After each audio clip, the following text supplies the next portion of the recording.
Conformity is the killer of the INFP spirit. Here's how you can reclaim your power in 3 steps.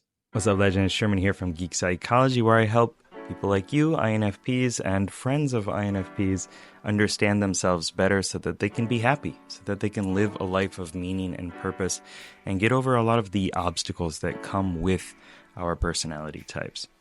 So when we're talking about reclaiming your power and living into your INFP spirit, it's important to know that INFPs are like magical beings. I've talked to so many INFPs now through coaching sessions, through strategy calls in the INFP Discord, and it's amazing the goals that we have, the dreams that we have. But what happens a lot of times is that we get stuck. We get overwhelmed. Maybe there's too much going on, or the goal is too big, or the environment isn't supporting our natural strengths. And we kind of slowly peter out. We kind of slowly give up. We retreat, we escape into movies and fiction and Netflix and our art. And that's going to naturally happen for us because we love fantasy, not just the fantasy genre, but we love putting ourselves into different contexts and imagining what life could be like in different situations. So that feels kind of good and soothing. But what happens is that we get stuck there and we start to become complacent, overly comfortable in this uncomfortable situation. And that's not good. That's not what the world needs from INFPs. The world needs us to be the reluctant hero and take the steps out there and make a change in the world. Is it easy? Of course not. Easier said than done, I hear all the time, and everything is easier said than done. So I don't know what to tell you about that. Well, let's talk about the 3 different facets, learnings that I've come by in my life that have helped me reclaim my power and my spirit and my passion, my motivation for life and for projects that I'm intrigued by and interested in, like Geek Psychology. So first is boundary setting. Know that boundary setting protects your energy and your creativity.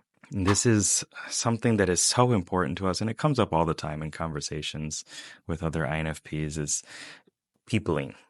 We are feelers, but we're not emotive, expressive feelers for the most part. Some of us have managed to figure it out, but we have a clash with extroverted feeling, which is the more proactive, the unifying envoy, as I call it, as a character within your psyche's questing party, your council of 8, your fellowship within your mind. It's the one that's like, hey, how you doing? And, giving hugs and reading the room, reading the vibe. And we're not usually too attuned to that character. We live by the resonating soul, introverted feeling. One that checks in with our conscience, that makes evaluative decisions on like and hate. How much is this aligned with me? How much do I like this thing? How much do I hate it?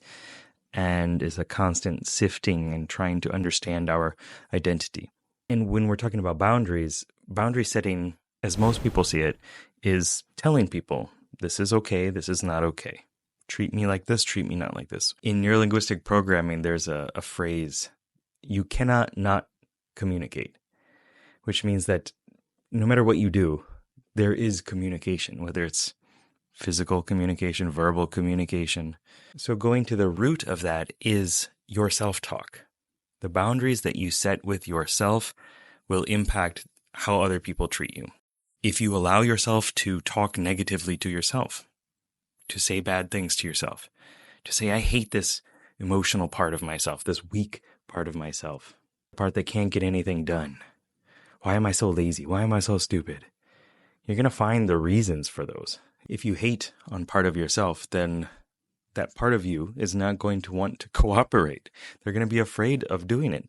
I've worked with many clients, and I'm not going to give any specific information here, who, when we do parts work, they have a part that has been like locked in a room that's in the corner, a lost child, a neglected child. And that child often doesn't want to join them, is hesitant of accepting the care and support from the grown-up adult version that is trying to help them. And that's really sad. And that is what's going on within you. And making amends with yourself, appreciating yourself in any way that you come is necessary for creating boundaries with other people. The pirate captain cannot lead his or her ship with chaos and mutiny. You have to have everybody going in the same direction. Same with your parts. And if you assert yourself like that, and you are sure of yourself, then other people cannot treat you unfairly. They cannot treat you inappropriately. And if they do, you have more resourceful other ways of going about dealing with that and stopping it. But it starts with you. Next, pursuing passions leads to unexpected opportunities. Since I turned 18 in Japan, I moved over here from Michigan on this adventure, searching for who I can be, what I can do for myself, putting myself in weird situations, weird contexts. Lived in Korea for a year as well, way outside of my comfort zone. And that has led to so many unexpected opportunities. I guarantee if I stayed in Michigan, I would not be who I am today. I couldn't have been.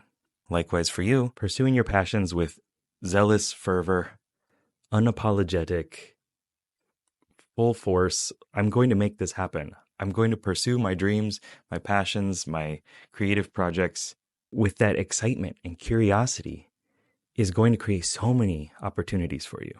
When you can't sleep because you're so excited to wake up and work on a passion project, that is when you're in your zone. That is such a good feeling. And if you don't have that, I highly suggest finding more passions by getting outside of your comfort zone, doing different random things, finding something that you like, and just doubling down on it, giving into it. Don't hesitate. Don't put your cat paw in the water and test it out. Actually just dive into it and see what happens. You will adapt. You will acclimate. You will cope. You will learn that you probably like it and that it is not an energy drain. It recharges you because you become more aligned with your soul through exploring, through doing things that are outside of what you know to be who you are right now. If you already know, you really like drawing comics, then do it. For the love of God, do it every day, as much as you can, and study it. Take classes on it. Take courses. Get a mentor. Go full force into it. And if you don't, you're going to be stuck behind that wall, behind that door, always wondering what's on the other side. It's not a good feeling. Unless embracing solitude enhances self-discovery and renewal, rejuvenation. We're pretty good at this one, right? We're like, oh, okay, whew. All those other ones were difficult, but embracing solitude, I got it. But really, make sure that you create time for self-care and self-discovery. INFPs love to rediscover themselves and doing it intentionally instead of waiting 10 years, getting distracted by all these other things, and then coming back to yourself and being like, oh, I actually liked doing that thing before. Why did I stop? Why did I stop reading? Why did I stop studying and creating? Intentionally setting time every day, every week, for some solitude and self-reflection. Self-discovery through journaling, of course, is really helpful. Writing stories. And if you don't have that time, you need to make the time because it's intrinsically tied to your INFP personality type and your dominant function, again, introverted feeling, the resonating soul. Many people that I talk to, all different personality types, when they're depressed, when they don't have that spark, they've lost the meaning in their life, it's because they're not doing enough of their dominant function. That might sound weird, but leaning into that heavily is necessary. So get out there and go do it. Stand firm in your individuality. It's your greatest strength. It's necessary. Bring that into the world. Set your boundaries with yourself. Reteach yourself how to talk to yourself, and the environment will change. Pursue your passions, full force, and embrace solitude. Create time for yourself to reflect over who you are, who you want to be. That's how you rejuvenate your INFP spirit. And if you want more help, you want to go faster, you want to make it easier to do this, go to the INFP Masterclass, infp.geekpsychology.com. You can pick it up there and learn more skills and strategies and techniques, practical application of your personality type so that you can get over those obstacles, so that you can wake up happy, so you can look in the mirror and say, I love myself, even if you don't like your personality type yet. Hope to see you inside. Good luck, have fun.